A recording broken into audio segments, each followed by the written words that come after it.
Yo, what up guys, I'm Sammy and welcome back to the Soul Brothers channel, and this is my review of the Nike Air Zoom Type.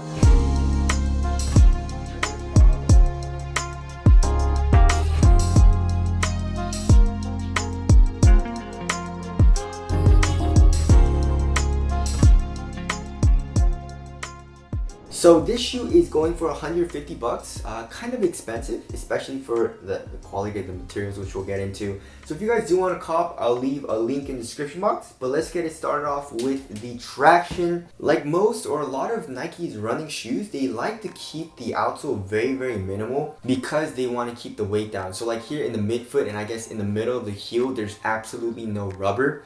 The rubber is pretty thick though. They're using a waffle pattern. It's basically just small squares here in the forefoot, and in the heel you have bigger squares. Now I don't think you're gonna run through the outsole that quick. Durability seems good. The rubber is hard, and it seems to have pretty good grip on my wood floors. You know, I've had some shoes that don't have good grip, and of course you don't really need good grip for just a casual shoe. It's not even really a running shoe. It's more of a prototype, but you know, like sometimes walking around in the mall, you know, where they have tiled surfaces, and I've had shoes where it just like slides out, and you know, it's just not comfortable when I'm just going out, you know. The outsole also does wrap around here into the forefoot, and as far as the heel to toe transition goes, it's super smooth when you're just walking around, casually walking around. You know, I like to have a nice smooth transition. Of course it's not as important to me, but of course I'll take it where I can, you know. So you have a nice curved shape here in the heel, nice curved shape here in the forefoot. Just keeps you on your toes, and you have an insane amount of heel compression,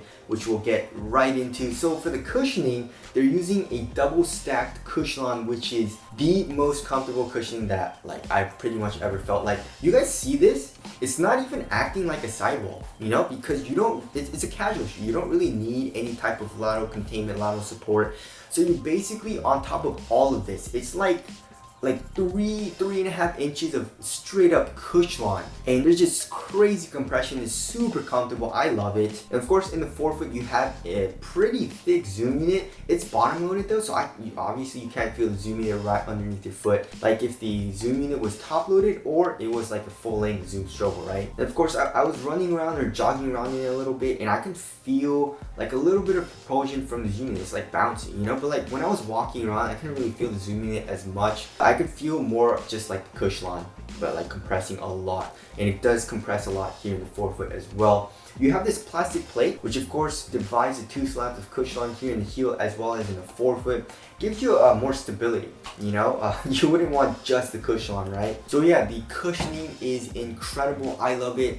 It might be a little too soft for some people, and it's definitely really high up off the ground. So if you're not a big fan of that, you should probably stay away from the shoe. But if you want maximum comfort, maximum compression, you don't really care about it being like a little wobbly, a little bit mushy, which like cushion isn't super mushy, you know. It has a little bit of like bounce to it, like a little bit of springiness. So that's good, but it's just like the thickness of it doesn't help it, you know what I'm saying? So and also as far as the insole goes, the insole, they're using an Ortholite insole, and it improves overall step and comfort. And not only that, they're using a stiff type of strobe board, but I can feel the cushion like underneath my foot. Alright, moving on to the materials, they're using a synthetic suede material for the entire upper, which I don't like. I mean, it's 150 bucks. I wish they would have used better materials. It's a synthetic suede and it doesn't feel nice at all. Here in the toe box area, I also don't really like the design of the ventilation holes. I do like the ventilation holes though, which we'll get into, but it kind of just reminds me of like a dress shoe or like bowling shoes or something. And I don't really like that aesthetic all too much. And they literally keep it this thin throughout the entire upper. There's no padding at all. There's just a tiny bit of padding here in the ankle area. Just like the most minimal padding that I've ever seen. You have a pull tab here in the heel which says Nike, and there's absolutely no heel counter. Look at that. Of course, you don't really need a heel counter, you know, for a casual shoe. Also, another thing that I hate about the material is the tongue. It says here underneath the tongue, engineered to the exact specs of Champions, but look at how thin it is. It's an independent tongue, and it, like when you're putting on the shoe, of course, first of all, you can't really slide it on like Epic Reacts or an Ultra Boost. You have to unlace the laces, and then once you do that, you know, you pull out the tongue and you slide your foot in. But then when you put your foot in, the tongue, it's just so thin, and it's also not a half booty tongue. so that it like folds over itself. So like when I put my foot in, I always have to like readjust the tongue so that, you know, it's not folding in on itself. And that's really annoying, you know, like especially for a casual shoe. I love Epic Reacts or Ultra Boost or whatever, just a shoe that I can just slide on very easily, which definitely is not the case in this shoe. And also, if you look at the holes, there's no underlaying material. It's basically straight up synthetic. So you can see my finger through these ventilation holes, and ventilation is actually pretty nice, you know, like you get a lot of airflow, like you can feel all of that, which I really like. So functionality wise, it's really good, but aesthetically, I'm not a huge fan of it.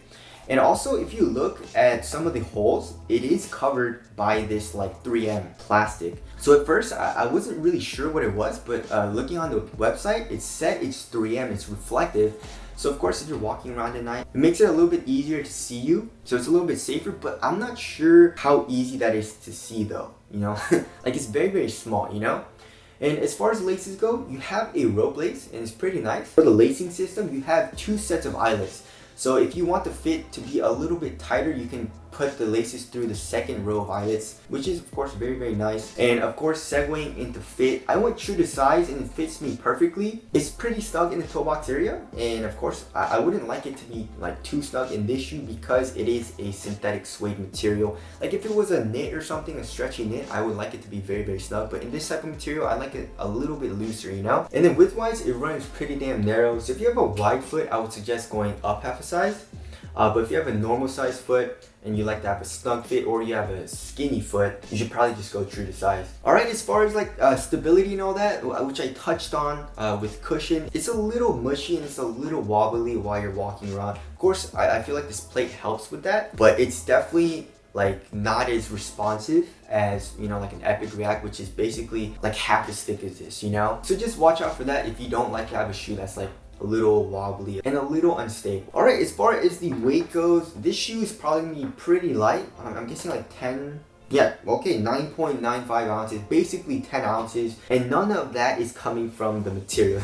This entire material is probably like 2 ounces or something, you know?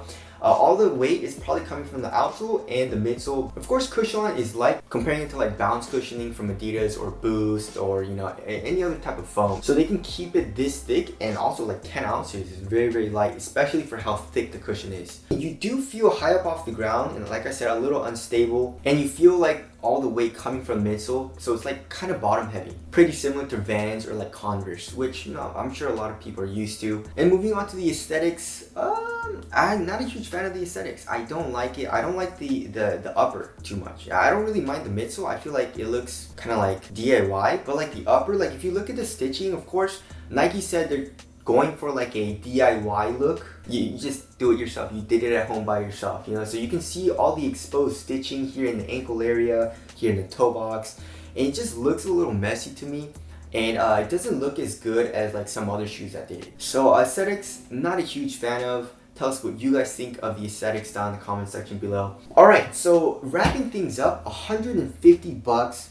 If you want one of the most like comfortable cushioning setups that you can get in like a casual or like any type of shoe, 100% get this shoe. It's awesome. In my opinion, it's not the best looking shoe, so I definitely don't get it for aesthetics. But if you're looking for a comfortable shoe with very thin materials that also has really good ventilation, you know, like with these holes, then definitely go ahead and get it. Like I said, it's not a running shoe, so you definitely shouldn't run or like do any type of like exercises or working out in the shoe. You definitely shouldn't do that because of how soft the cushioning is. So I really enjoyed walking around and testing this shoe. It was very comfortable. Of course, there are some things I didn't like, of course, like the tongue and like how, like I wish there was a heel tab or something. But you know, those are pretty minor things. My overall experience in the shoe is positive.